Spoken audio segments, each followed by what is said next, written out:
Hello and welcome back to the Authentic Creative, expanding our capacity to feel good. I have been so looking forward to today because today is not only my brother's birthday, but it is also our panel, the Guardians of Truth panel. And I have some men here that are absolutely precious to me and that I think you're going to really enjoy their perspectives. And I just want to thank them for sharing their hearts. Pretty much everyone, yes, everyone here has already been on the Authentic Creative podcast. So I highly encourage you to go back and listen to their episode. I'll put some links in there as we go. But they all have shared incredibly about their lives, their stories, their truths, their creativity, their service, their gifts in the world. And it has been transformative and eye-opening and broadened my perspective and expanded my capacity in this world through learning from each of them. And they're each experts in their own right. So we have Michael Pressman here, who is an incredible director, producer, creative writer, Emmy award-winning director. Michael, if you want to unmute and add anything that I'm leaving out, you're welcome to. Yeah. So you probably can check my IMDb and see all the credits, but I'm going to speak personally since this is really what all this is about and say a Well, couple. wait, hold 1 second. Sorry to be misleading. Yeah. I just wanted if there was any other titles that that I left out. Okay, and then I'm gonna come back. Filmmaker, I'm gonna come filmmaker. back. Okay. Filmmaker. Okay. Okay, Actor. brilliant. Actor, yes. Okay, Okay. brilliant. And so I'm gonna go around and just say like Christopher here is an incredible furniture maker, artist, poet, philosopher. Anything else you want to add to those words, Christopher? I also host the Rebel Nature podcast, where we look at the ways that nature can rewire our brains and change our perceptions of modern life. We can talk about that later. Yes, a brilliant podcast. And then we've got Jake, my husband here, who was, and still kind of is, if, hey, an actor, but trained as an actor his whole life, is a professional Hollywood screenwriter, is an author of novels as well, that's upcoming, is a brilliant creative. Anything else you want to add, Jake? I'm also a father. Yes, Yep, that's me. a brilliant father. And then we've got my incredible father here, who is a meditation teacher, a mindfulness teacher, a yoga teacher. He was also a leader in the entertainment industry as a distributor and producer of films. Is there anything else you want to add to that? Father of three wonderful children and grandfather to two wonderful boys. Thank you. Yeah, that's about it. I like the way you put the meditation before my 35-year career as a Well, that's distributor. how it started. Yoga And ashram. that's how it started. You're right. It's come full circle. And then Falk is a creative. He's an actor, professional actor, screenwriter, dad of two now, just recently dad of two. He's a healer. He's a breathwork facilitator. He's an incredible facilitator. Anything else you want to add, Falk? I want to be cowboy and wilderness guide, probably. Zen Cowboy Experience is a whole episode you guys can listen to that he leads a brilliant journey in through Oregon. And then Dr. Stephen Farmer, a shaman. I came upon him because of his oracle deck that I've used for years. And licensed psychotherapist, shamanic practitioner, ordained minister with more than 30 years of experience as a professional healer and teacher. Anything else you want to add, Dr. Stephen? Oh gosh, a few things in the basket. Yeah, shamanic healer, a psychotherapist, licensed psychotherapist, author. A few different oracle cards. I got about half a dozen, and then I Great. think I counted 8 books altogether. So I think I legitimately could say author. Prolific author. Okay, beautiful. So, welcome everyone. We are caught up with a little bit of, oh, and Darren is here. Yay, perfect timing, Darren. So, Darren is I think in LA. Are you in LA right now, Darren? I am, yeah. Okay. Sorry for the lateness. The Wi-Fi chose that moment to go down across the building, so I'm on my phone. Oh my gosh, thank you for being here. Thank you so much, especially because you're in LA and it's a lot and you run a business. You run many businesses. You're an actor, professional actor. I think you're also a screenwriter, a producer. You wear many hats. You are the CEO of We Audition, right? Yeah, What did I don't do- forget? I don't do so many of the things you mentioned all the time, but I have done it in the past. Yeah. Okay, beautiful. So, okay, now you guys are all caught up a little bit on who is here. So, welcome everyone to this special gathering of courageous, loving men stepping forward as guardians of truth. That's a big name, but I just thought it was beautiful because we had our Goddesses of Light panel, and I thought, well, what would be fitting for the men? Guardians of Truth just sounded inspirational. So, today we come together to explore 3 pillars that guide us toward deeper connection, purpose, and impact. So authenticity, which is what this podcast is about, authenticity, vulnerability, the courage to be vulnerable, to be truthful, to be authentic, and creativity, which we all are creatives here. So these aren't just concepts, these are ways of being, tools that empower us to lead lives of meaning and integrity. And each of these men brings something invaluable to this space, their truth. And truth does not demand perfection, it asks for presence. To be authentic is to embrace who you are fully. To be vulnerable is to lean into discomfort, knowing that strength comes from allowing yourself to be seen. And to be creative is to honor the unique gifts that only you can offer the world. So let's just take a moment here and ground ourselves in this shared intention. Breathing in through the nose and exhaling softly through the mouth. And breathing in through the nose and exhaling softly through the mouth. So every breath here, bringing us closer to our presence, is a collective commitment to show up not as an ideal version of ourselves, but as the real, raw, and courageous men that you are, just as you are. And today's panel is not about having all the answers, but about holding space for the questions, the reflections, and the truths that emerge when we speak from the heart. This is a space to inspire and be inspired, to give and to receive, to stand together in the power of our shared humanity. So I invite this conversation to ignite something within you, listener, and us here, something bold and something healing and something true. Thank you so much for showing up with your open heart and mind. I have a poem I want to share with you, just to set our tone here. So it's called The Wings You Carry. You come here carrying stories, some heavy with silence, others waiting to find their voice. You stand at the edge of what you know, hearts guarded, yet brave enough to step forward. In this space, you are invited to be seen, not as pillars of strength alone, but as men with depth, with truth, with a courage that flows from your vulnerability.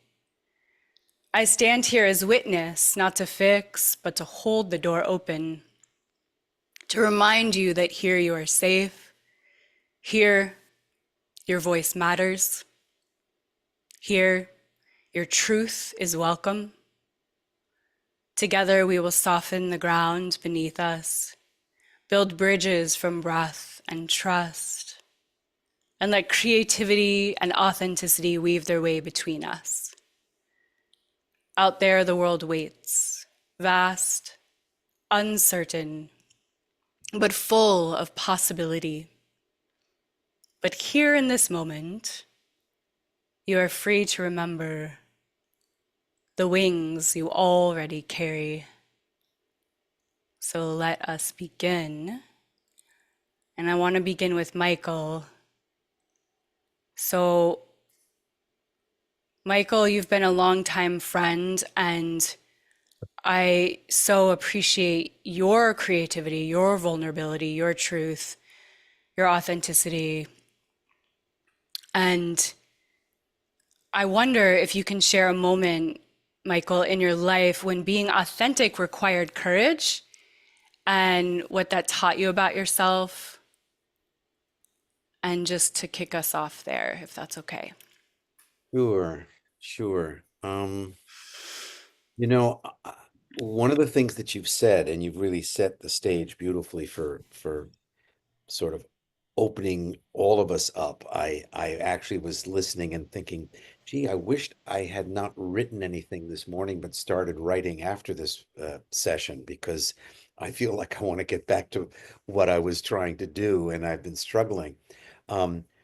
I have found something in the course of my work, and it's so simple, but it I continue to consider it my private mantra, which is I like to work always from a safe space. In essence, I always feel that my job on a set is to make actors feel safe, to um, uh, run take risks. And since they are the instruments that I am working with, um, it's critical that they feel protected. Um, I had a moment, there's been several moments, but I'm going to go way, way back. I was 28 years old, and I was directing a movie, and I had the famous Herbert Berghoff from the HB Studios was acting in the movie. And I got a frantic message from wardrobe because Herbert brought his own clothes for his character. And the wardrobe department had designed a whole outfit for him and measured and all that. And I walked into the situation, and it was literally a fight that was going on. He refused to wear their clothes. They were upset with him because they had it all done. And I sort of stopped it, and I looked at Herbert and I said, "What makes you feel most comfortable?" And he went, "Of my clothes, of course. I've thought about this character. I want to wear what I brought." And I said, Absolutely, absolutely, you do it."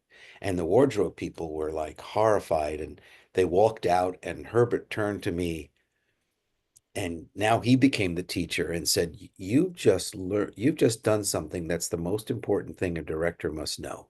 And I went, "What?" He said, "You have to make it safe for the actor."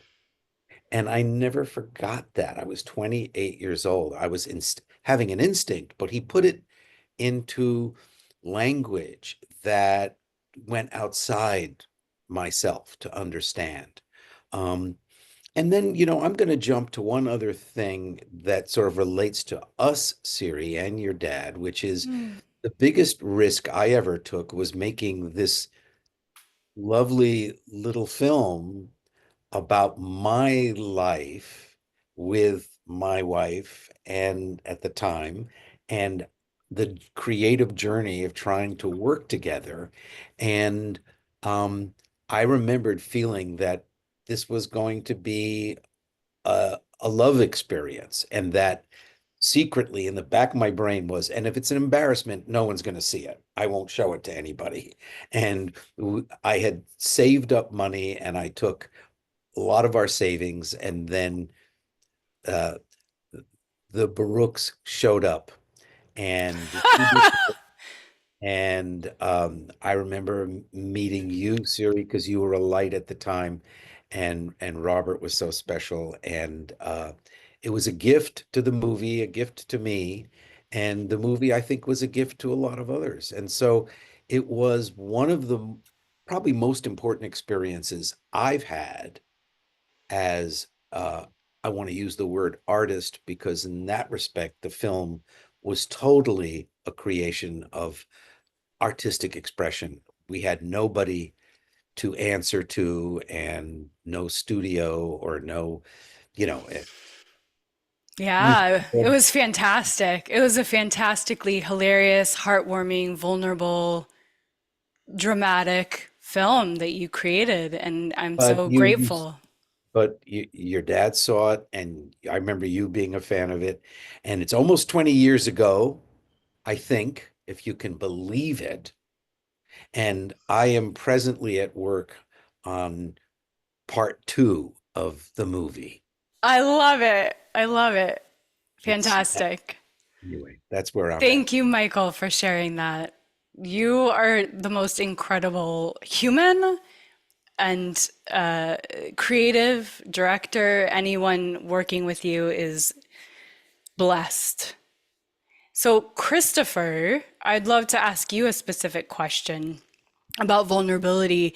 And I'd like to ask you, what's one way that you have embraced vulnerability recently, and what impact did it have on your relationships? Well, let's see. Sorry, someone's dragging something outside. Okay.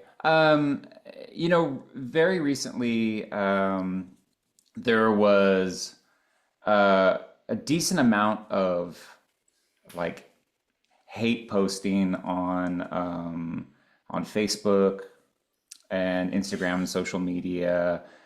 Specifically, there was a post. I don't know if you all saw it, but on Telegram, there was a large group of men that were talking about like horrible things that they were all like planning to do to women, and they were like sharing ideas in this horrible like dark web part of the internet. But the New York Times and the Washington Post and a couple other news outlets, this was last week, had sort of uncovered that. And I was in bed, and I was just going through the news, like my wife and I do. I looked over and she was crying, and I said, what's wrong? And she said, look, read these things. And I looked at them, and my first instinct was to say, certainly it wasn't to say not all men are like that, but my first instinct was to say, don't worry, you're safe. But even to say that was, I realized, almost to sort of dismiss this fear she had that it was so upsetting that like a group of people in the world would have such a misogynistic view of things. Mm-hmm. And what I realized is that my attempts to sort of like assuage that were not the right way to do things. And I'm sure everyone here has felt like that, where you want to, be part of a solution. And so what I realized is I finally got to the point after we had sort of kind of worked through it, and I had understood what was actually happening there. And oh my God, this is so awful, Tosca. I'm so sorry. I love you. I don't know what else I can do, but could you please send me these types of things when you read them? Because what I realized is that I'm just not seeing these things that she's seeing, because I'm just not in the same groups. I'm not in the same news channels. I'm not seeing the same types of hatred, and that I don't want to sort of not be aware of those things that are happening. So if you're asking me a time recently where I felt vulnerable in a relationship, that would be the one that comes to mind, simply because I realized that me thinking, oh, I didn't, there's something else, like, even if there's nothing I was doing wrong, there's something else I could be doing to make that relationship with her feel like we're more on the same page and we're experiencing the same reality. That even with someone that I love deeply, that I've been married to for 17 years and I've known for 20 years, that there still are places in our life where we're experiencing the world in different ways, and that it's on all of us, not just men, but everybody in every relationship, to make those stretches, those leaps, to connect and see the world in the way somebody else is. So Oh, I would, I love that. I love that example. Yeah, go ahead. no, just that I would say, that it certainly isn't uh, always an easy thing to even realize that's happening. Like a lot of the things that I talk about are all of these ways that the world sort of has created, veils over us, that we don't even realize the actual way things are, and we sort of have assumptions and take things for granted. And Right. this was just another one of those things I realized that I wasn't being aware enough of. Certainly, I'm aware that those things exist, that those attitudes exist. Certainly, I'm aware of that, but to not be present with her in her experience of it was something that I realized is really more important than anything, more important than saying the right thing to make her feel better or anything like that, is to be experiencing the world the same way she is. That's beautiful. That's such deep empathy and compassion that you're sharing about. And I think that example is perfect and can be placed on many different situations where, whether it's a man or a woman, that the person who's scared, triggered, just wants to be seen. Right. And it sounds like you saw her and you said, I'm going to continue to see your experience. And that's amazing. I think that's so important for us to do on both sides. So thank you, Christopher. I'm gonna circle Sure, sure. back Okay. at later. So Jake, I just want to acknowledge you for supporting me in everything I do and supporting our family in everything we do, and for showing up big on all levels all the time. You're Thanks. incredible. You Yeah, inspire me you're so welcome. much. Yeah. I want to ask you, Jake, about creativity. Yeah. I want to ask you what inspires your creativity and how do you stay connected to it when life feels overwhelming or uncertain? It's funny because when life feels overwhelming or uncertain, creativity is my haven, actually. That's actually what kind of keeps me sane, I think, in working in an insane business that I have very little control over. The way I assert control is to be creative. And I think I've learned that strangely relatively recently. The first 10 years of my career were filled with ups and downs, and they continue to be filled with ups and downs. And what I think, like I said, keeps my head on my shoulders is for me coming into my office and just letting myself daydream and letting myself get pulled into characters that I care about and tell stories that I want to tell. So yeah, I they don't run on, oh, can I be creative if life is uncertain? It's I have to be creative when I have to do it even more. But yeah, I think ultimately that takes quite a lot of courage. And part of me almost thinks it's a kind of madness as well. It's kind of, let me just go over here and make shit up while this is going on over there. But also, that is ultimately, I think, what keeps life good. Right? I but yeah, I do in one sense kind of go, is this the right thing? Am I kind of going slowly crazy? But I know but ultimately I think it's coming in here, sitting down at the computer, getting up on my new whiteboard and cracking a new story, getting curious about things. I think that's the solution. And you Yeah. have the creativity rune tattooed on your shoulder. So I do. creativity is always a thing that has infused your life. Yeah. Yeah, it is from a very young age, and it's interesting actually because I've just finished writing a screenplay that's inspired by a project that I did when I first went to middle school, with the art and drama departments, and it was and it's been interesting to kind of look back and go, oh wow, I'm still exploring the same stories that I did when I was 11 years old. And that's really interesting to me to still be like, oh wow, I'm still drawn to the same things. This was something that existed back then and it's something that exists now. I find that to be really interesting to observe those kind of creative loops, as it Yeah. were.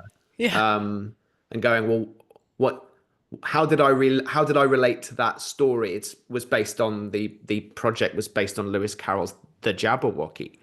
And how did I relate to that as an 11-year-old child? How do I relate to that poem now as a now 43, tomorrow 44-year-old man? Happy birthday. Thank you. And it's that quote, isn't it? You know, a man never stands in the same river twice because it isn't the same river and he isn't the same man. I'm butchering it, but it's like It's that. beautiful. Yeah. Thank you. Yeah. Oh, I love it. Thank you, honey. Yep. Dad, you've just been through a life-altering experience that I'm sure you're still in the process of processing. And I'm curious about courage. What does courage look like to you through this experience of having your home burned down?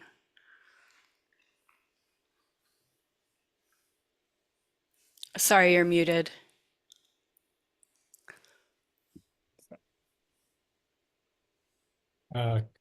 Just taking in the word courage, because this has been an experience unlike anything else in my life. And I feel like my path, my meditation and mindfulness has prepared me for this moment. In some ways, I feel guilty that I'm not more upset that I've lost all the material things in my life. Haven't lost my family, haven't lost my friends.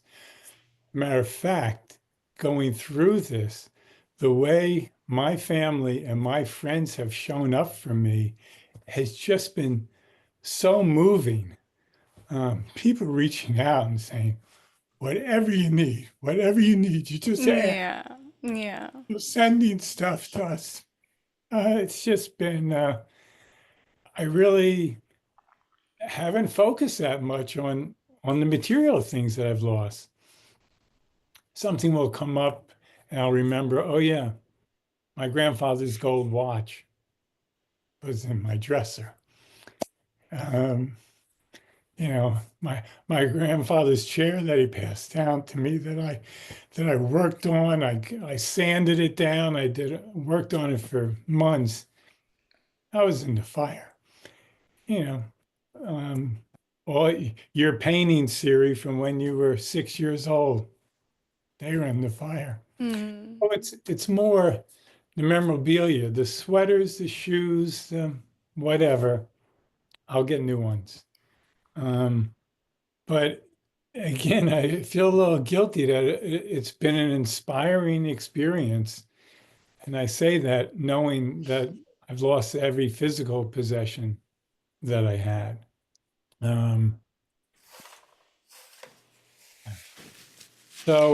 Courage. I guess, you know, the courage is to stay present, to stay mindful, because you can just go off. Oh my God, I lost that. I'm never going to get that back again. You can stay stuck in the negativity, in the sadness of it.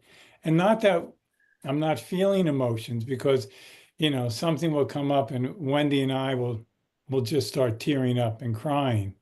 So I feel like I'm having the emotions, but I'm not stuck in them. I'm not going over and over in my head, oh my God, I lost that. I just got a new such and such.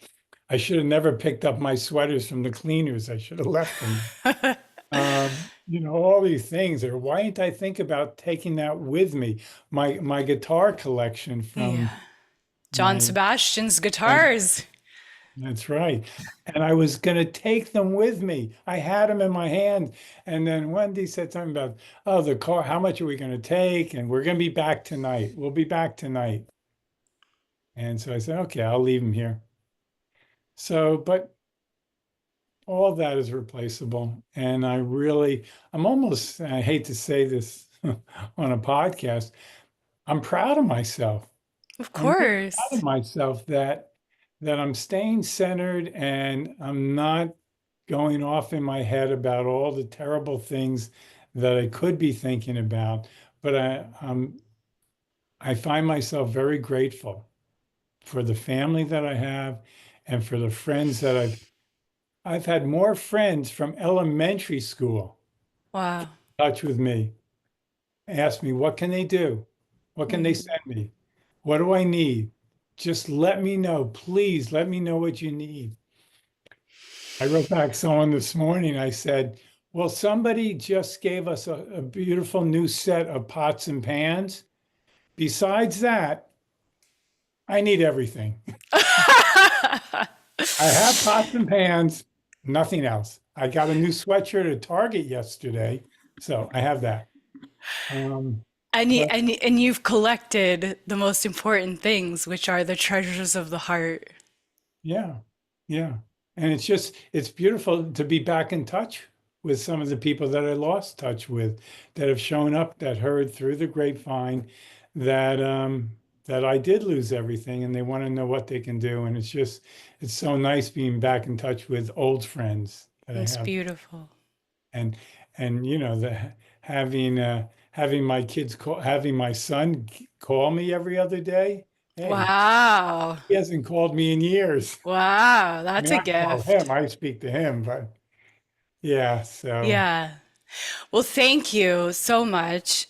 I appreciate your courage. I appreciate all of your training coming into this practice of being present in the moment and your open heart and such vulnerability, because the vulnerability and the courage go hand in hand, and you've just shown that to us right here. You've opened our hearts. So thank you. Michael wants to add something. I'm feeling also the other beautiful thing is memory. When you talked about the chair, I feel like I saw the chair. And the beautiful thing that you've got is the memories.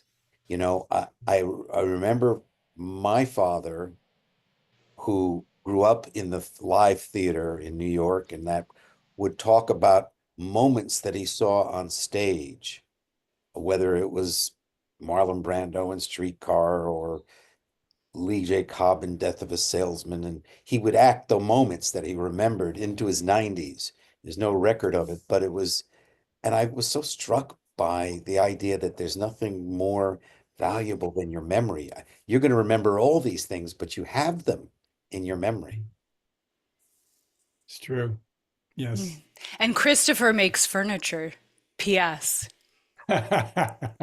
Like really, really gorgeous, handcrafted, unique, special furniture. If you have photos and you need something recreated, we can talk about it for sure. Okay, Yeah. great.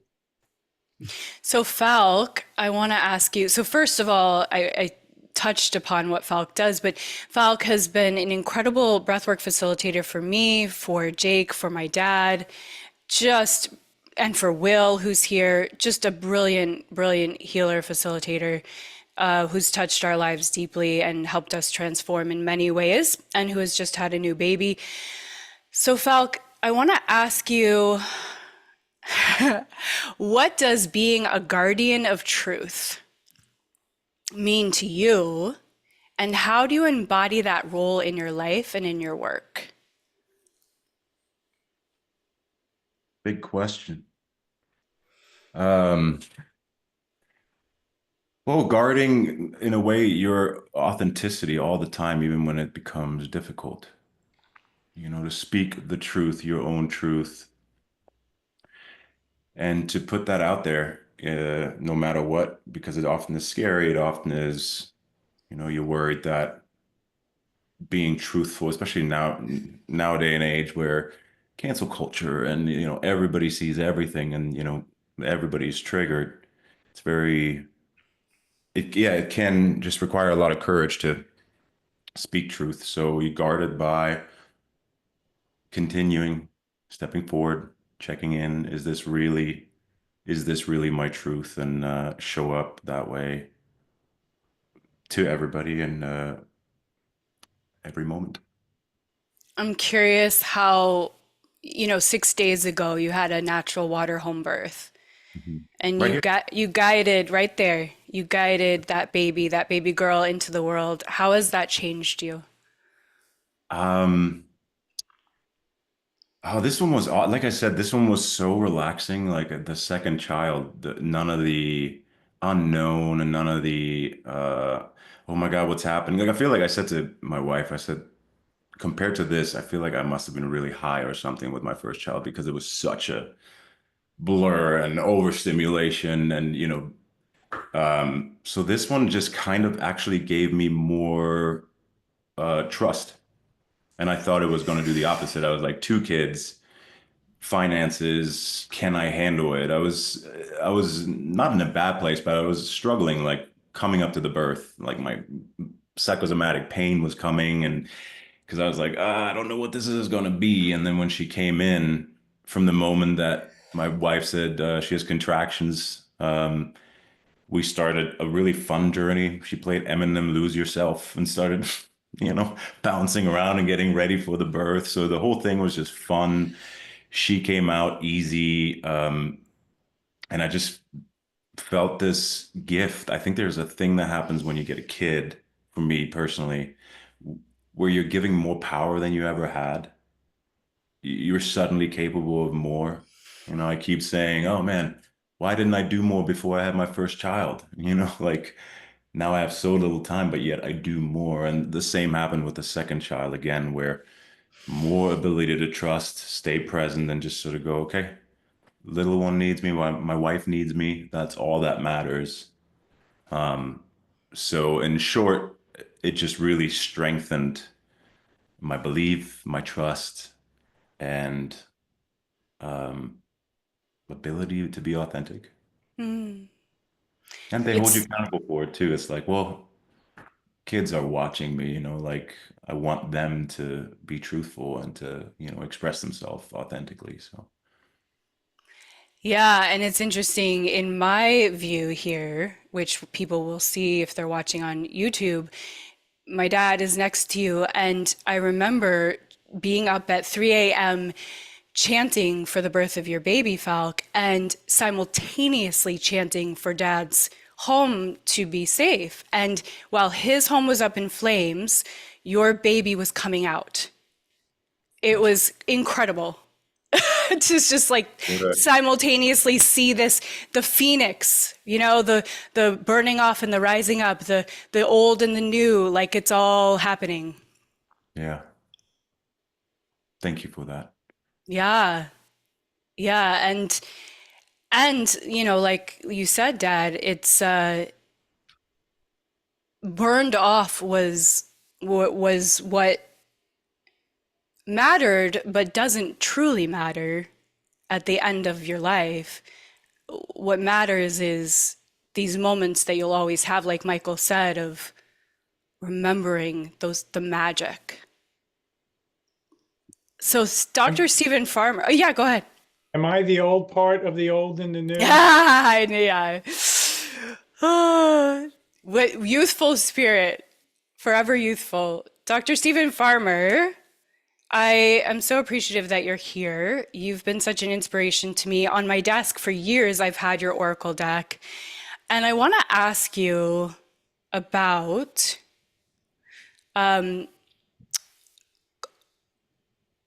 if you could encourage our listeners and the people here, these wonderful guardians of truth, these creatives, these authentic creatives, to take one step towards creativity. And you can use your shaman wisdom to share as well, obviously. What would that step be? Well, it's first off, I'm so impressed. I feel very honored to be with you guys, you men, and what you bring to the world. I think that it's something that I really believe strongly in as men. It's like we can bring something different into the world, and I've been really touched and especially moved by Robert, your story. And I have a nephew I just got to check on. There's a couple of people I know in LA. I originally from Orange County, and I know LA. I haven't lived there and all that, but I'm now in Ashland, Oregon, looking out at the forest, at the top of my backyard, going, "Don't think about it. Just don't think about it." So thank you for that. It's so interesting you bring that question up, because I just yesterday did a podcast on the importance of creativity and how healing it can be. And I offered to the listeners on the podcast something I've been doing, which is, it's again interesting. You started with a poem, because a while back I read something, I think about a year and a half ago. It said, "Here's the deal: write a poem in 10 minutes or less." And so I went, that is very intriguing. And so then as I did, I've ended up with like 40 poems, which is so interesting to me. I'd say 80% of them are within that 10-minute framework, because you can't think too much. It doesn't have to make sense. It doesn't have to rhyme. It's like, let's break the rules here. Let's not have any of those kind of rules, that are typical. So I think stretching yourself into, I even gathered several quotes about creativity and how that can be kind of scary. You're going to jump into what you're going to do, you're not a painter, all the messages that we might grow up with, and then we carry those with us instead of take the risk, do it. Try the 10-minute poem. That's one avenue. There's others, obviously. So that's what I want to say is encourage. And I got to share something just incidental to our conversation. And that's, you mentioned oracle cards, and I've done a few of those. And the one that I just was prompted in, I think it was as Robert was talking, I was prompted, let me pull an oracle card just to see what happens. Oracle cards are like friendly, I call them user-friendly tarot. And so I happened to pull one, and you tell me if you don't think this isn't magic. Lotus, resurrection. Oh, Isn't that cool? very. Very appropriate. It means whatever it means to you guys, and to the listeners, that are paying. It'll hit somebody right here. So I think the whole area of, I even wrote an article of shamanism and creativity, and how I compared like a painter and how they went through the various steps. And usually I consider, I like to subscribe things in 4 stages. And what is it starts with inspiration, then imagination, and then implementation, and then actualization. There's your product. That's what you end up with, or that's the creation that you can look at, you can read, you can see the painting, you can see what you've sculpted, you can feel the sense of this new song that you just wrote, whatever it may be. So that's my encouragement to whoever happens to be listening, is take some chances. Listen, life is short. And who was it? I forget who said, as men, we don't necessarily swim in the same river. I think, was it Christopher or Falk? Forgive me, but I like that.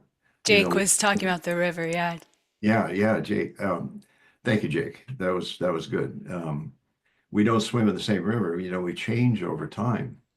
And I think that especially these days, with the state of the world and what's going on in the world, the tension, the anxiety, the fears that are so predominant, we need to bring something fresh into the world, to sort of balance that. And the freshness can come from the creative pulse. Another article I wrote is about the muse and how many different things can be a muse. The Greeks had 9 different goddesses that were muses for, whatever the art was that you were wanting to create, and you'd call on them. And that, the world that I walk in, I sometimes, I actually got to say with all the actors here too, there was a time in my life I wanted to be an actor, and I kind of went for it, community theater and all that, had a blast. I got to play the Tin Man in The Wizard of Oz, in a play. That was like a highlight of my life. Oh my God, I get to act, and then I realized I can do my service in a different way, than acting. So been a teacher and a healer for the rest, most of my life, really, even with my parents, as I think about it. But enough of that. I think, back to your question, that's my stand or my opinion. And it's not a belief, it's a knowing how important creativity is, and how it gets kind of squelched Yeah. far too often. But also takes the courage to just take the risk, WTF, take the risk. What's going to, nobody's going to get hurt, by your creative expression. Yeah. It's an aspect of you that either is sitting there on the surface waiting to be expressed in whatever way it may be. Acting is creating a movie. There's so many different ways that creative pulse can be honored and enacted, implemented, as I mentioned in the 4 steps. Mm, So, I love your sharing. Yeah, go ahead. You were saying so. well, I was thinking of the vulnerability thing because it's interesting. I moved to Ashland, Oregon, a few months ago, and I was invited by a friend to go to a men's group. Okay, I confess it's an elders group. So, Robert, we're going to have a little contest here to see who's the elder here. But I took you asked this question of someone earlier about vulnerability. And I have a credo that I try to live by. It's nice to have little ideas about what do you strive for, what do you want to meet, how do you want to be in the world. And it's a teaching I got from a wonderful teacher mentor, Angelos Arian, who wrote a book called The FOUR, Fourfold Way. And I love things in 3s and 4s because you can remember them. So I tend to put things in 3s and 4s. And she called it the guidelines to the art of living. Show up, be present. In other words, show up, pay attention, especially to what has heart and meaning. Speak your truth, number 3. Not be honest, there's a little different flavor to that, but speak your truth. And that's been addressed here a couple ways. And number 4 I like is remain detached from outcome, or another way to say that, show up, pay attention, speak your truth, see what happens. And I did this in this elders group. Everybody was telling stories, which is great. It's nice to hear stories, but I wanted to engage, like let's get to know each other here a bit. And I'm sitting there, my heart is pounding because I'm new to the group. I'm the newbie in the group, 3rd or 4th group. And I wanted to say something in the group along those lines, speak my truth, and see what happens. But I was nervous as hell about it because I'm the new kid on the block, so to speak. But finally, I took a breath and I just said it. And I said, I like the stories and all that, but I want more engagement, something like that. If we do exercises or something, I'm not sure I got much of a response, but again, number 4, didn't matter. It didn't matter what would happen with that. What was important is that I speak that, get it off my chest, and then I can do what I want with it. I can stay in the group, don't stay in the group. And I chose to stay in the group. I like the guys in the group and I'm getting to know them and I'm new to the territory here. But that's another thing. As men, I've worked with a lot of men, done men's groups, etc. That I just think that it's so honorable. That's why I say I am so honored to be with you guys. And hopefully all the men that are listening to this, and the wisdom that's coming through in different ways here. Way to go, guys. I think we need a different characteristic or quality or qualities as men to bring that into the world and still be men. Yeah. That's what's cool. And I see that changing, more and more.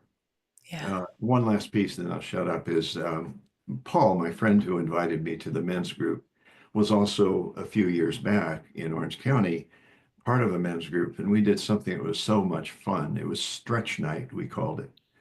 And it was you do something that stretches you, that makes you uncomfortable. And what came out of it, he and 3 of the men in the men's group formed a band, and they went around playing after stretch night. Wow. So I want to go, good job, Stephen, but I was just the impetus, I was the prompt, more than anything else. But talk about creativity, that's a thread right there. So again, that's my pitch, is take some risks. Take some risks. You never know. And let go of attachment outcome. Just give it a shot. Thank you so much. My There's pleasure. so much wisdom and gold in what you shared and what everyone shared.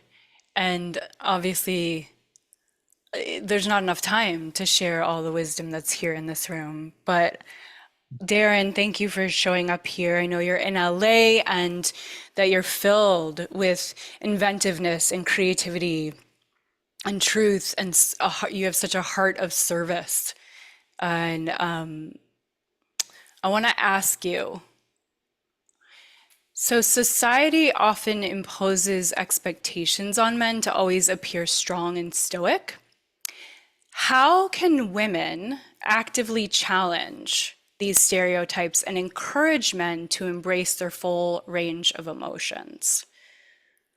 It's a big one. Have fun with that. Have fun with that. And Thank you, I think, for giving me that one.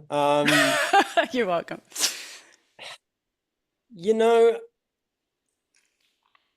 I think in LA, it's probably different to a lot of places, actually. I think we are allowed to be here a lot more.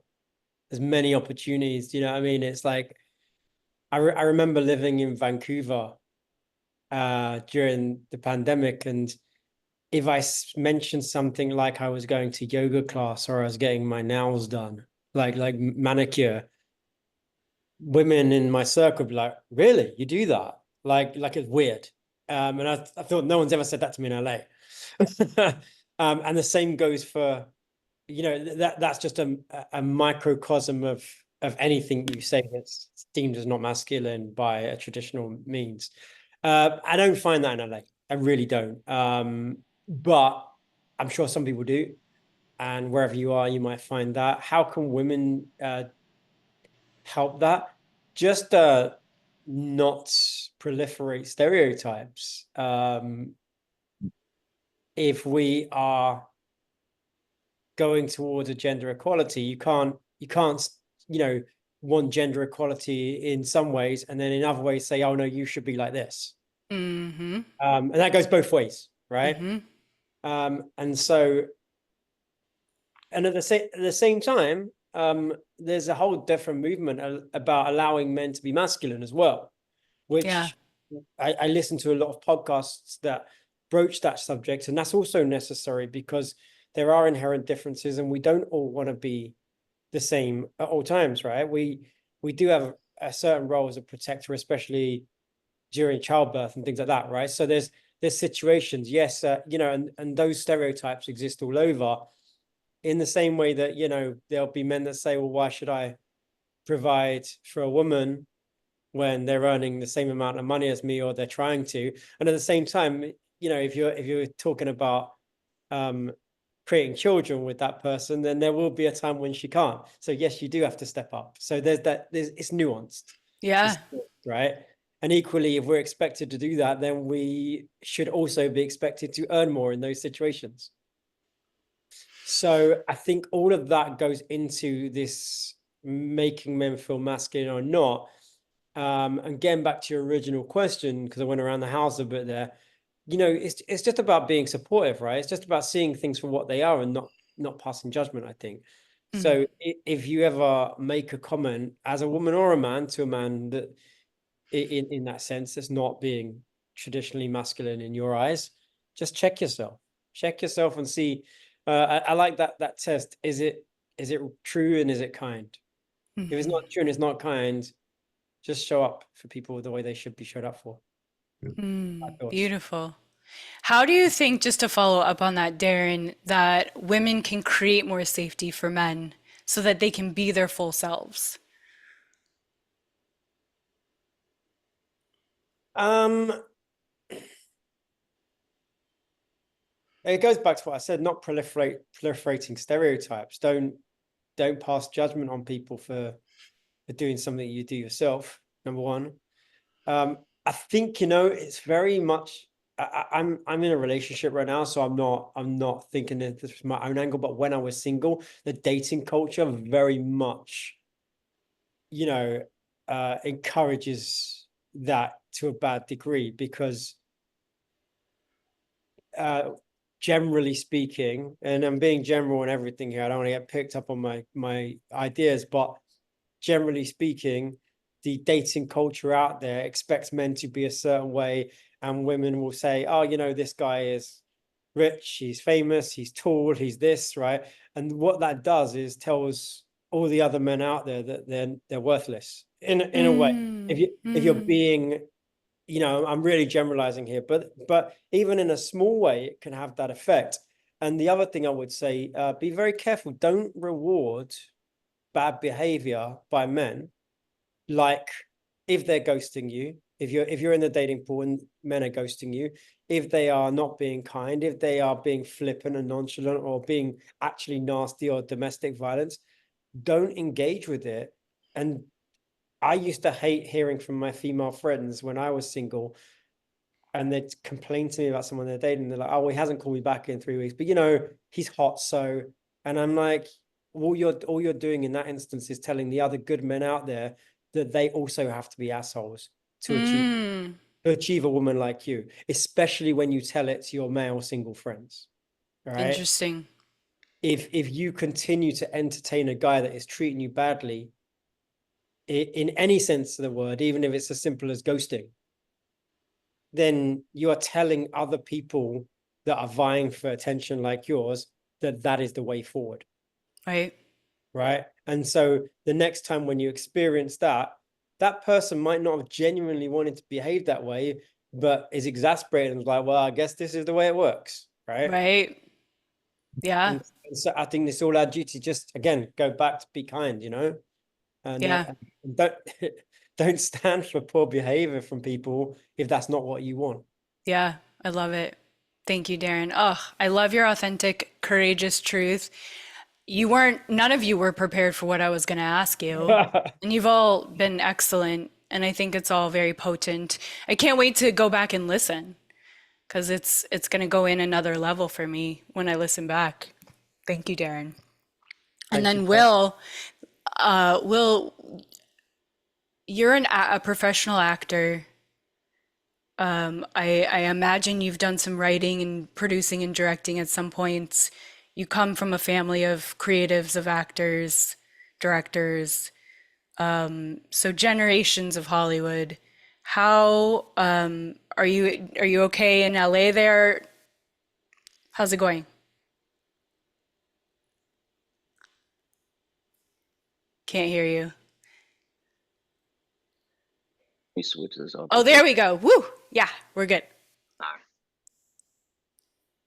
Generations of Hollywood. Yeah, so here you are. Thank you for joining us. I want to ask you here. I'm going to ask you a question because I know you're okay. You're in LA, but you're creating, you're acting. Here's the question for you, Will. What is one thing that you wish women understood about the challenges men face when it comes to vulnerability? And how can women support men in navigating those challenges? It's a little bit of what I asked Darren. I'm gonna piggyback.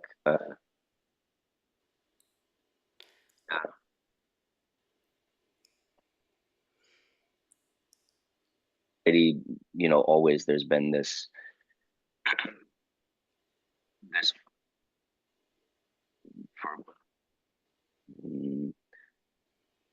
this societal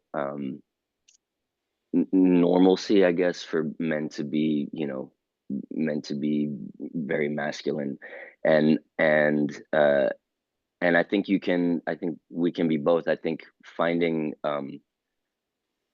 the space, and for women allowing the space for that, divine masculine and divine feminine to be complementary to each other, for all of us, I think is necessary. And I think men need to make more space for women to be that as well, and to find that that balance, because you said something really beautiful. It's Darren, if you're looking for gender equality, we have to be able to go both ways with it. And so, yeah, I think one way to just help is allowing that space for that vulnerability, and recognizing that if a man puts his walls down in front of you, if he cries on your shoulder or whatever, it doesn't make him weak. There's no, in my opinion, it actually means that I think it makes you more of a man to be able to do that. Yeah. Because there's, most of the men that I know or have encountered in my life that are that like uber, I'm gonna be a man about it.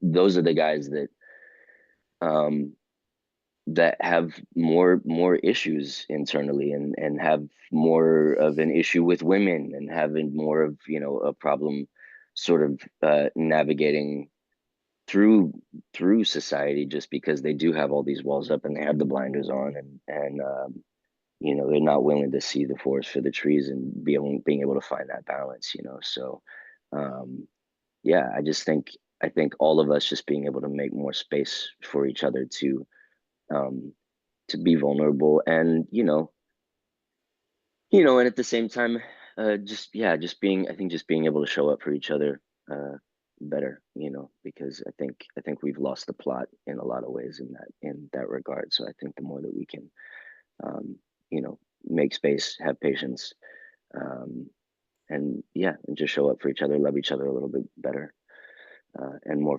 fully, I think we'll be all right. But yeah.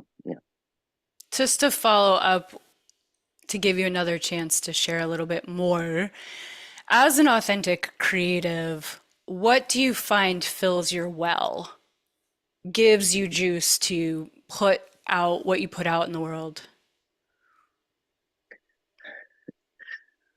At the moment, what is filling my well um, is getting out of the way of my own bullshit. Yeah.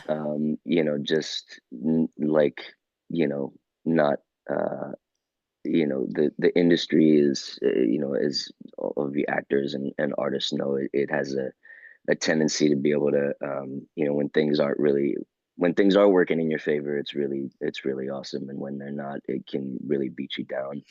And I think, you know from my experience, a lot of times when I'm in a downswing, or when things are kind of beating me down, I have the tendency to make excuses for myself, being like, well, it's not happening because of this. So I don't really, never really written anything. I don't think I really could do that. Now I'd like to direct, but I don't know where I would start. It's like just not feeding into my own bullshit. That's my mantra this year. Mm. And like, the week before. Wait, you cut out. Come back. You said the week before and then it cut out. Sorry, the week before the new year, I directed my first short film. Buddy of mine wrote something and we just like made it happen. So yeah, I think just recognizing my giving space for, like I said.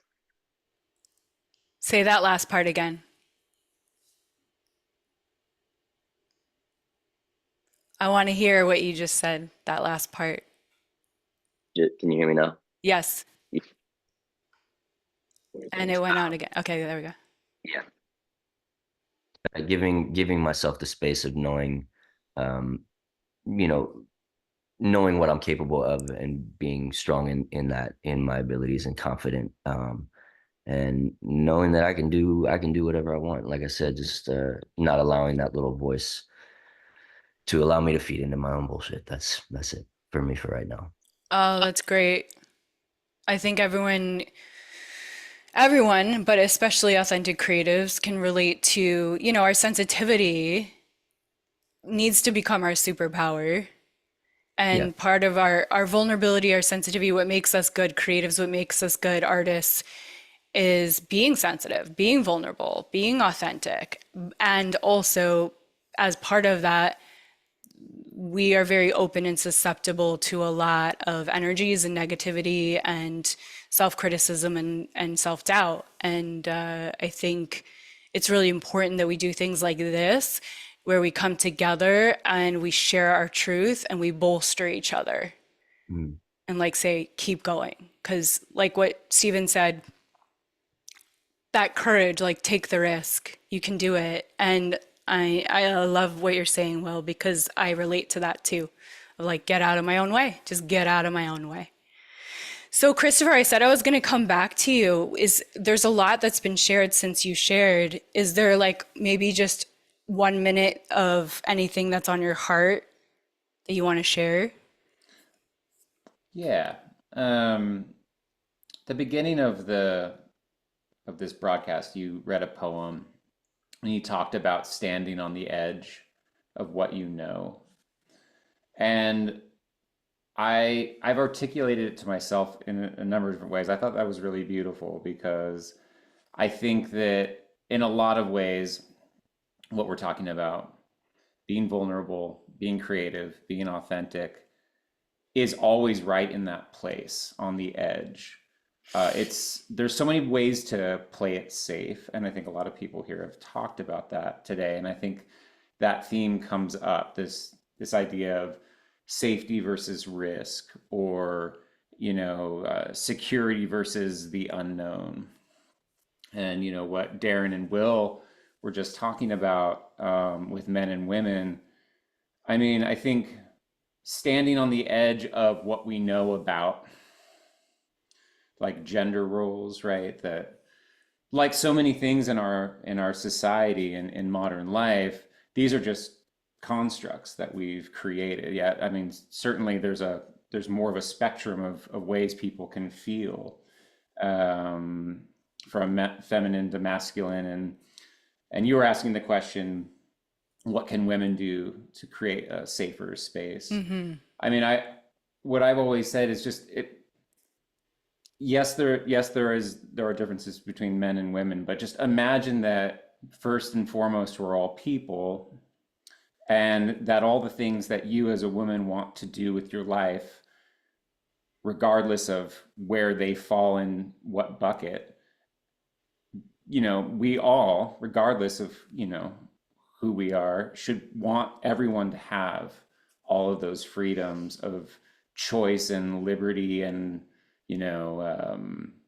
freedom from, derision or shame for feeling those ways, for having emotions or not, right? I'm sure women feel just as much pressure to have emotions when maybe they don't feel excited about a certain situation or doing something. That everyone has that, and so trying to move away from those binaries of man and woman or these types of things, and really moving into a place that is right on the edge of what we don't know. I thought that was a really great way to say that. That's what drives my creativity, is trying to get into that place.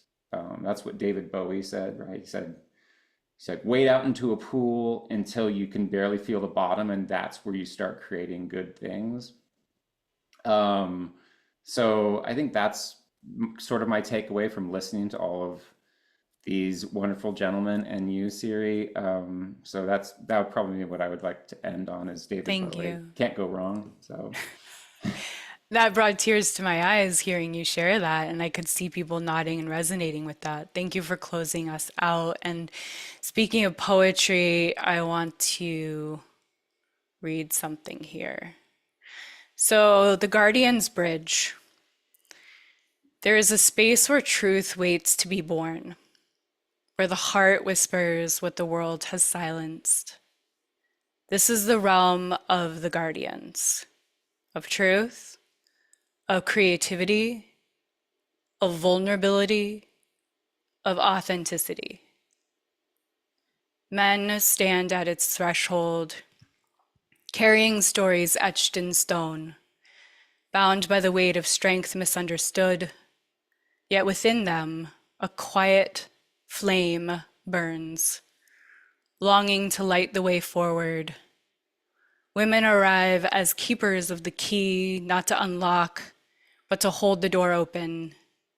They offer not answers, but the courage of their presence, the steady reminder you are safe here.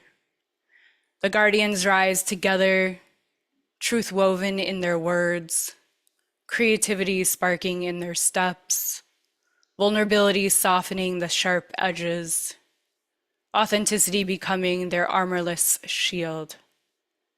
Together, they dismantle the walls of division, building bridges of breath and understanding. Each step across is a testament to the power of being seen, to the beauty of being whole, to the truth that when we meet each other as we are, we become unbreakable.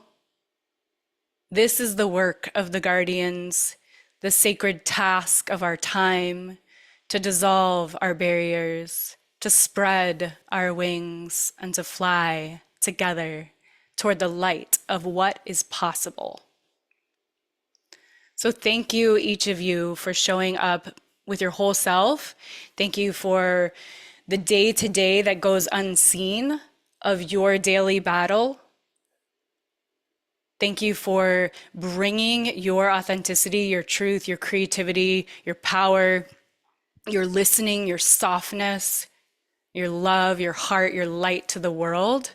Thank you for all the healing that you've brought to this podcast. And for those listening, thank you so much for being here for this journey. I hope that you let this in. I hope that you soak this in. And I want to hear what resonated for you. What was exciting to you? What lit you up? I want to know what was your favorite aspect or what just clicked for you. And please, please, please go back and listen to each of these men's podcast episodes because they're filled with gold. Their stories are incredible. What they bring to the world is incredible. The journeys they've been on are incredible. I love each of you so much. I appreciate you so much. And I can't wait to continue to see where all of this leads. So thank you. You can unmute if you want to say things and be casual and whatever. Siri for hosting this and for always doing a great job of what you do. Yeah. Yeah. Bringing people together. I love it. Thank you. Thanks for And having me. happy birthday, Jake, for tomorrow. Thanks, Darren. Happy birthday. Thank you. Happy all. birthday. Yeah, thanks, guys. It's been a pleasure, believe me. Yeah, it was great. Thank you. I'll put an email together to connect all of you. Great. Are those your poems? Yeah, I created those. Yes. Yeah. Thank In you. 10 minutes, right? Oh yeah, when I write, it comes out fast. Yeah, good. They're beautiful. Beautiful. Thank you. Thank you. I appreciate it. All right. Love you guys. Thanks for listening, and I'll see you all soon. Thanks a lot. Thanks, everybody. Thanks, Cheers, Siri. everyone. Bye. Thanks, guys. Bye. Bye-bye.